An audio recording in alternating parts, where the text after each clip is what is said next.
এবং ছোটদের ভালোবাসা জানিয়ে আমরা বাঙালিদের ১২ মাসে ১৩ পার্বণ। সেই ১২ মাসে ১৩ পার্বণকে নিয়ে আমার লেখা একটি স্বরচিত কবিতা বাঙালিয়ানা। সব উৎসবে সামিল মোরা, ১২ মাসে ১৩ পার্বণ। অতিথি আপ্যায়নে আন্তরিকতা, আহারে রাধে পঞ্চব্যঞ্জন। রবি ঠাকুর যেমন প্রাণের মানুষ, আছেন মোদের প্রাণে।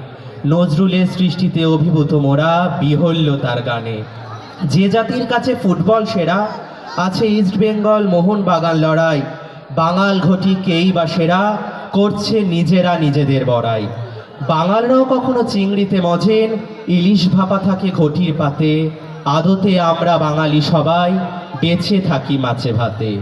ঝাল মিষ্টির এই দ্বন্দ্ব শুধু স্বাদে আহ্লাদেই থাক না, মিলেমিশে আজ একাকার হই, এই আমাদের বাঙালিয়ানা।